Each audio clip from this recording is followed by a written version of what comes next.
Vre sa pleshtar numa ye, numa ye, numa ye, ki putau shi dragostiadinte, miam inteskte o kitaye. Hello everyone, Darth Vegan here, and it's now 12 o'clock. I had a late start, overslept basically, and you know what, the vote that I mentioned yesterday about PR is happening very soon, in about half an hour, so I need to get down there quick, and yeah, I basically cast my ballot, and yeah, of course I'll be voting for,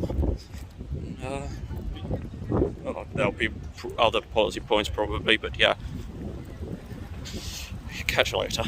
Alright people, so turns out that you can only vote if you're a delegate. I'm just a visitor, so yeah.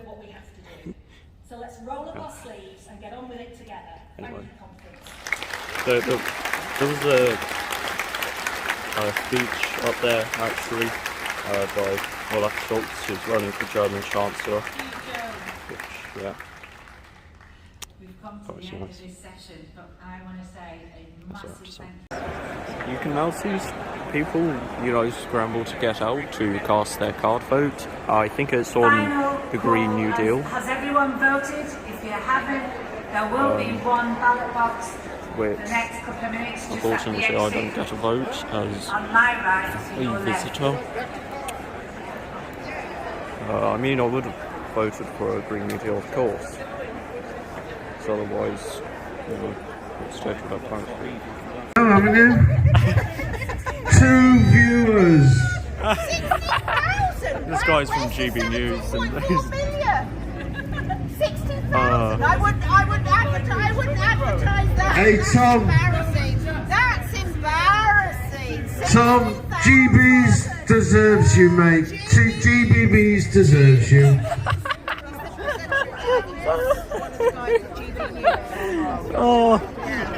Oh god, this guy's amazing, honestly.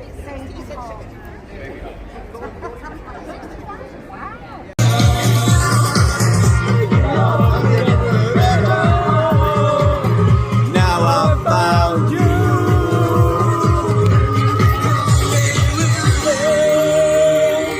Can only get better. Can only get better.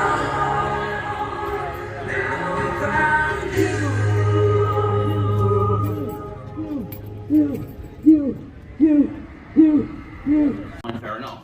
But I think, the specific problem in Scotland, I don't think you're going to retake Scotland until you fix your problem in England.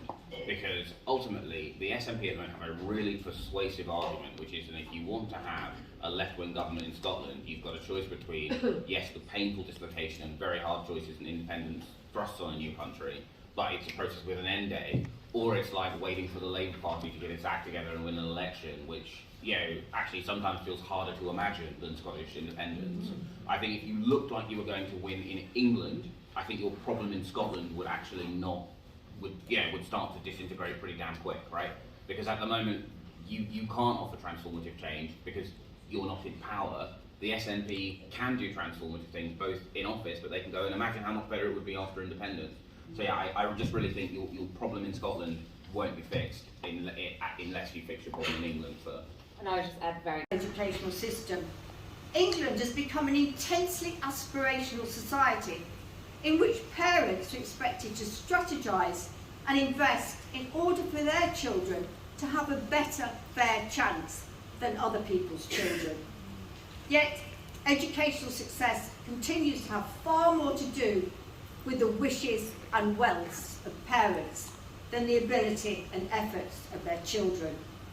And the serious underfunding of our educational system by both Tory and coalition governments has been exacerbated by schools having to meet the cost of COVID without adequate government funding.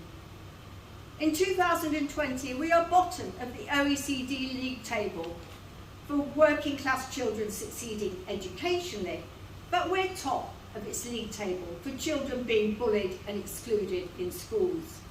And it's working class children who feel the most excluded and having the lowest levels of well-being. Rather, in an increasingly competitive, test-driven educational system, they have become collateral damage, so that the upper and middle classes are guaranteed educational success. The key issue we need to tackle in education is not social mobility, it's inequality. So how do you sweat the assets in that way?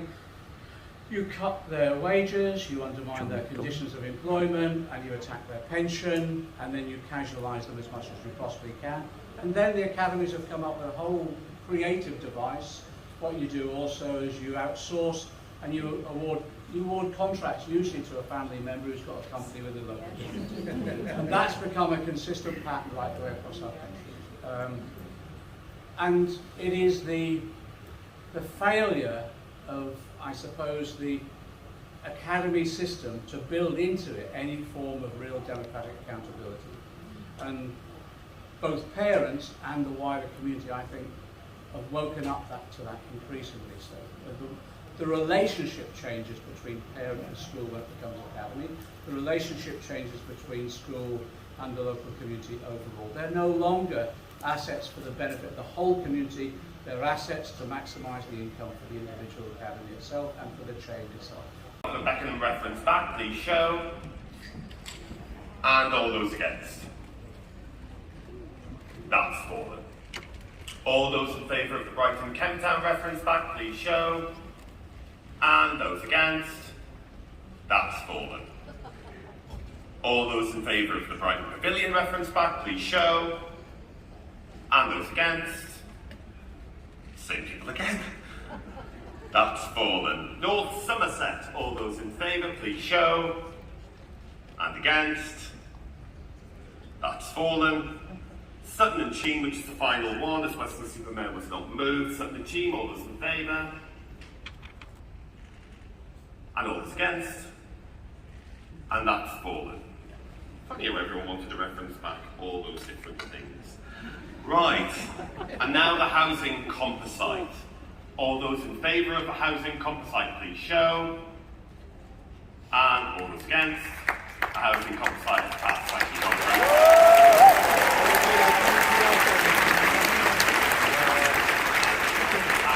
and all of those in favour of the Grenfell emergency motion, please show. And all those against. That motion is passed. And all those in favour of the National Policy Forum report, please show. And anyone against? That has passed. Right, that's the policy debate. We now move on to the constitutional amendments. So just to be clear, the NEC statement will be taken by hand vote, and then the constitutional amendments must be taken by card vote. So first, the NEC statement. All those in favour? And all those against? That has passed. NEC statement passes.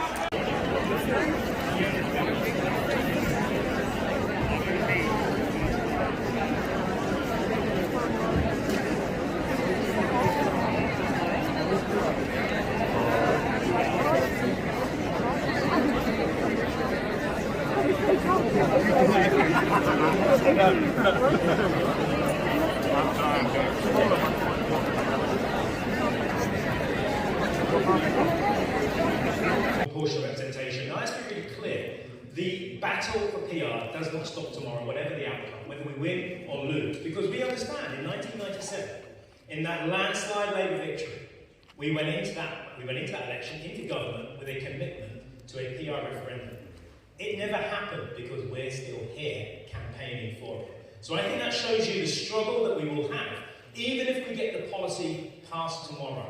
What I don't want to see is PR strangled in a dark room in Gordon Brown's Constitutional Convention. We have to make sure that PR is front and centre, and that our own leadership understand that we are not prepared to take second best when it comes to the issue of PR. I'm going to finish on this very small and brief point. There is a crisis of democracy, both internationally and nationally. We have an authoritarian government, the most authoritarian we've probably seen in anyone in this room's lifetime. And not only are they eroding the rule of law, they're eroding the rule of the judiciary. They're eroding our human rights. They're eroding our right to demonstrate. It's not just happening in this country, it's happening around the world. And the crisis of democracy is also a function of a crisis of capitalism, which is also part of the climate crisis, which is also a function of those two things. And until we can get a government, until we can get a party political system and a democratic system, which understands that unless we confront authoritarianism, unless we confront this government and make sure that never again can a right-wing government like this win on 43.6% of the vote with an 80-seat majority, then we will have failed. We have to ensure that when we come into government, we govern as if we were in opposition. You all know who said that, Robin Cook. When you're in government, you govern like you're in opposition. And that's what we need to do in the next Labour government. We need to make sure that when we get in there, we overhaul our democracy.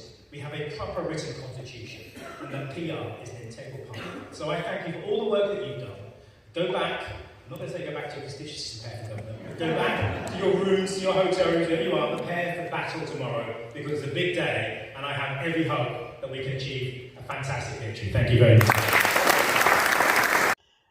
Okay, people, so that's it for today. So, yeah, actually, you know what, story time. So,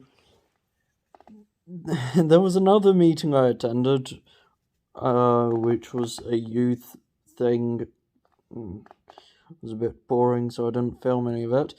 Also, yeah, there were, of course, many other speakers at those meetings, but, of course, couldn't film it all. Some really great points, and also I was pulled over by police. The reason why is because they were told that I was trying to get into some things where I wasn't supposed to. Basically, I was confused. That's why. Nothing to do with anything suspicious. Don't worry, I'm not, you know, troublesome or anything. No. But yeah, I think, and also tonight's the night of the German election. I genuinely thought there was going to be something on by the BBC about it, but no. Oh yeah, also, the PR debate is tomorrow. It wasn't today, so the vote will be tomorrow. So yeah. Yeah, okay. Anyway, I hope you enjoyed today, and as always, thank you for watching, and goodbye. Soon may the wellerman come to bring us sugar and tea and rum. One day when the tonguing is done, we'll take our leave and go.